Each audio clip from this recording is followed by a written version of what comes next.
Todos los países del mundo en estos momentos están reformando la educación pública. Existen dos razones para ello. La primera es económica. La gente está intentando resolver cómo podemos educar a nuestros niños para que ocupen su lugar en la economía del siglo XXI. ¿Cómo hacemos eso? Si ni siquiera podemos anticipar cómo será la economía al final de la próxima semana, como esta reciente crisis lo está demostrando. ¿Cómo hacemos eso? La segunda razón es cultural.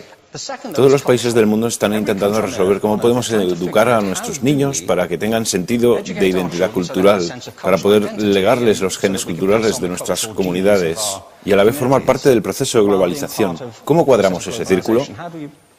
El problema es que están intentando enfrentarse al futuro, a base de hacer lo mismo que en el pasado. Y en el proceso están alineando a millones de niños que no ven ninguna utilidad en asistir a la escuela. Cuando nosotros íbamos al colegio nos retenían allí con la historia de que si trabajábamos mucho y sacábamos buenas notas y luego estudiábamos un título universitario, tendríamos un trabajo. Nuestros hijos no se creen eso. Y hacen bien, por cierto. Es mejor tener una titulación que no tenerla, pero ya no es ninguna garantía. Y especialmente no lo es si el camino hacia ella marginaliza la mayoría de cosas que tú consideras importantes acerca de ti mismo. Hay gente que dice que hay que subir los estándares, que eso sería un avance. Ah, ¿sí? Sí, lo deberíamos hacer. ¿Y por qué ibas a querer rebajarlos? No me he encontrado con ningún argumento que me convenza para bajarlos. Pero subirlos, por supuesto que habría que subirlos. El problema es que el sistema educativo actual fue diseñado, concebido y estructurado para una era diferente. Fue concebido en la cultura intelectual de la Ilustración y en las circunstancias económicas de la Revolución Industrial. Antes de la mitad del siglo XIX no había sistemas educativos públicos. En realidad no. O sea, podrías estudiar con los jesuitas si tenías dinero, pero la educación pública, pagada con los impuestos, obligatoria para todo el mundo, gratuita y a la vuelta de la esquina, era una idea revolucionaria. Y mucha gente se opuso a ello. Decían, no es posible para muchos niños pobres que están en la calle beneficiarse de la educación pública. Son incapaces de leer y escribir. ¿Por qué perder tiempo con esto? Y también se asienta sobre una serie de suposiciones sobre la estructura social y la capacidad de las personas. Fue dirigido por el imperativo económico de aquel momento, pero a lo largo de todo ello se infiltró el modelo intelectual de la mente, el cual era esencialmente la idea que la Ilustración tenía sobre la inteligencia. La auténtica inteligencia consistía en cierta capacidad para el razonamiento deductivo y un conocimiento amplio de la cultura clásica. Se podría resumir en capacidad académica. Y esta idea está fuertemente enraizada en la reserva genética de la educación pública. El creer que hay dos tipos de personas, académicas y no académicas, y la consecuencia de eso es que mucha gente brillante se creen que no lo son porque han sido evaluados siguiendo este concepto de mente. Así que tenemos dos pilares gemelos, el económico y el intelectual. Y desde mi punto de vista, este modelo ha causado caos en la vida de mucha gente. Ha habido gente que se ha beneficiado maravillosamente de él, pero la mayoría de la gente no. En lugar de beneficiarse, sufren de esto. Una epidemia moderna, mal ubicada y también ficticia. Esta es la plaga del síndrome de déficit de atención e hiperactividad, TDAH. Este es un mapa de la incidencia del TDAH en Estados Unidos. El mapa de prescripciones médicas para el TDAH. No me malinterpreten. No quiero decir que el síndrome de déficit de atención no exista. Yo no tengo la formación necesaria para ello. Sé que la amplia mayoría de psicólogos y pediatras creen que sí, pero aún es un tema a debatir.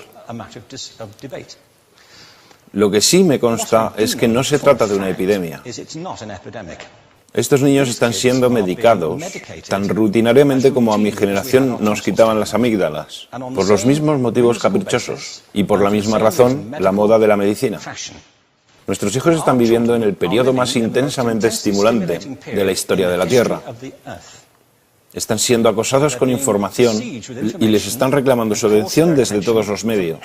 Los ordenadores, los iPhone, las vallas publicitarias y cientos de canales de televisión.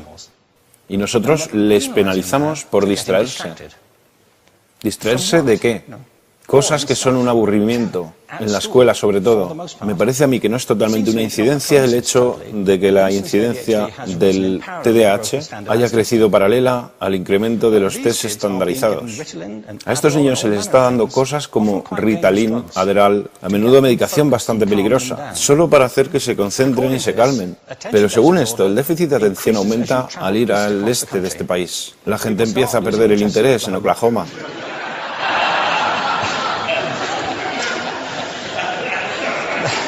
Ya casi no pueden pensar en Arkansas. Y para cuando llegan a Washington, lo han perdido completamente.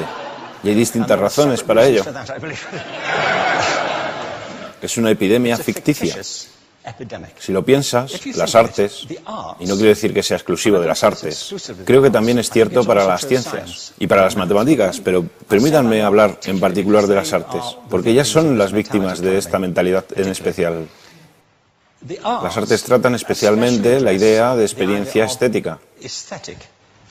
Una experiencia estética es una en la que tus sentidos están funcionando a su máxima capacidad. Cuando te hallas presente en el momento actual, cuando vibras con la emoción de lo que estás experimentando, cuando estás plenamente vivo. Y la anestética es cuando cierras tus sentidos y te atontas ante lo que está sucediendo. Y muchos de estos medicamentos hacen eso. Estamos haciendo pasar a nuestros hijos por el sistema educativo a base de anestesiarlos. Y yo creo que deberíamos estar haciendo exactamente lo contrario. No deberíamos adormilarlos, sino despertarlos para que vean lo que sucede en su interior. Pero el modelo que tenemos es este. Yo creo que tenemos un sistema educativo modelado del interés de la industria a su imagen y semejanza. Les daré un par de ejemplos. Las escuelas aún están organizadas como si fueran fábricas. Tienen timbres que suenan, instalaciones separadas, están especializadas por asignaturas. Aún educamos a los niños por lotes. Les hacemos pasar por el sistema según su grupo de edad. ¿Por qué hacemos eso? ¿Por qué suponemos que lo más importante que los niños tienen en común es su edad? Parece como si lo más importante de ellos fuese su fecha de fabricación, ¿no?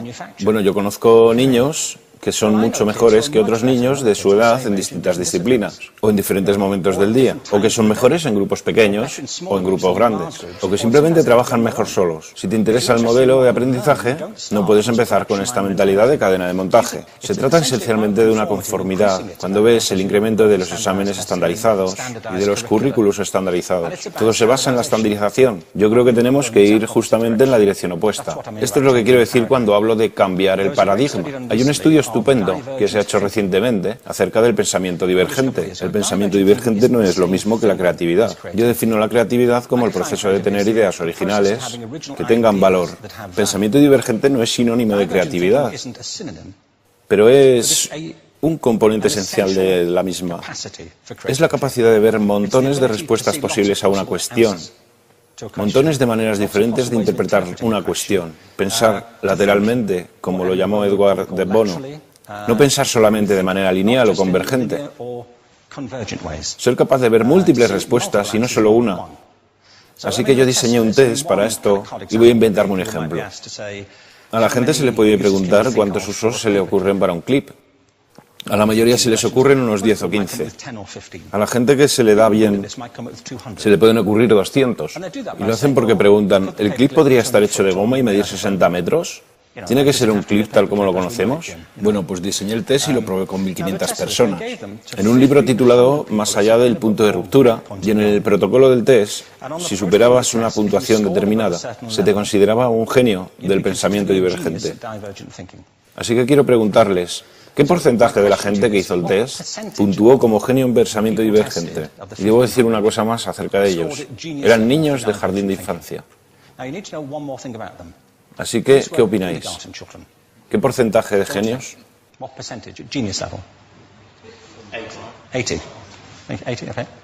98%. Bueno, la cuestión es que era un estudio longitudinal, así que los mismos niños volvieron a hacer el test 5 años después, en edades entre 8 y 10 años. ¿Qué pensáis? ¿50%? Volvieron a hacerles el test otra vez, 5 años más tarde, cuando tenían entre 13 y 15 años de edad. Y se observa una tendencia, ¿no?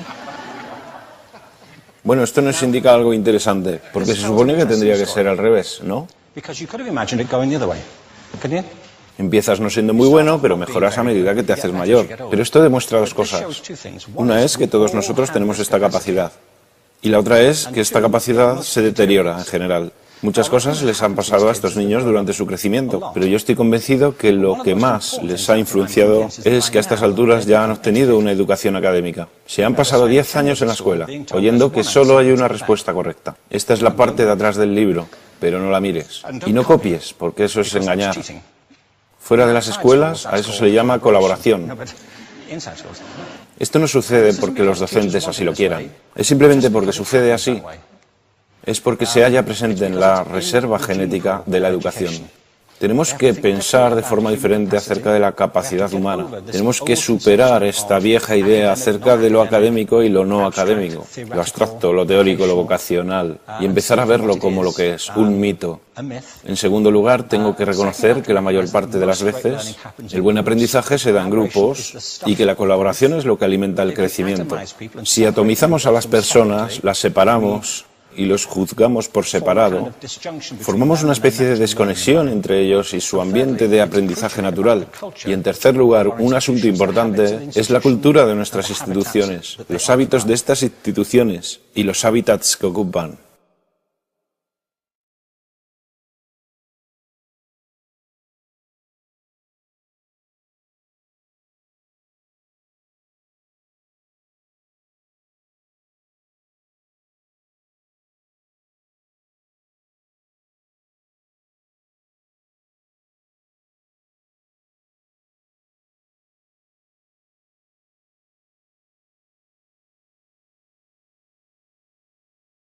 Y estructurado para una era diferente.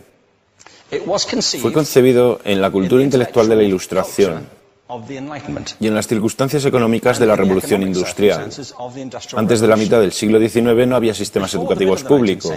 En realidad no, podrías estudiar con los jesuitas si tenías dinero, pero la educación pública, pagada con los impuestos, obligatoria para todo el mundo, gratuita y a la vuelta de la esquina, titulación que no tenerla, pero ya no es ninguna garantía. Y especialmente no lo es si el camino hacia ella marginaliza la mayoría de cosas que tú consideras importantes acerca de ti mismo. Hay gente que dice que hay que subir los estándares, que eso sería un avance. Ah, ¿sí? Sí, lo deberíamos hacer. ¿Y por qué ibas a querer rebajarlos? No me he encontrado con ningún argumento que me convenza para bajarlos. Pero subirlos, por supuesto que habría que subirlos. El problema es que el sistema educativo actual fue diseñado con ¿cómo cuadramos ese círculo? El problema es que están intentando enfrentarse al futuro, a base de hacer lo mismo que en el pasado. Y en el proceso están alineando a millones de niños que no ven ninguna utilidad en asistir a la escuela. Cuando nosotros íbamos al colegio nos retenían allí con la historia de que si trabajábamos mucho y sacábamos buenas notas y luego estudiábamos un título universitario, tendríamos un trabajo. Nuestros hijos no se creen eso. Y hacen bien, por cierto. Es mejor tener una titulación.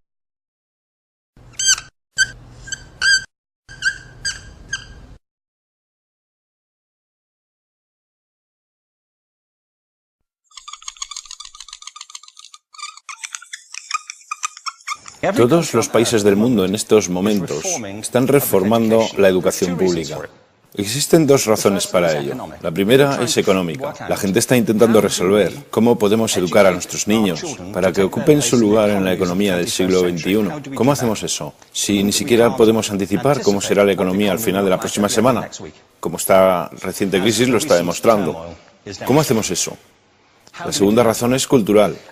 Todos los países del mundo están intentando resolver cómo podemos educar a nuestros niños para que tengan sentido de identidad cultural, para poder legarles los genes culturales de nuestras comunidades y a la vez formar parte del proceso de globalización. ¿Cómo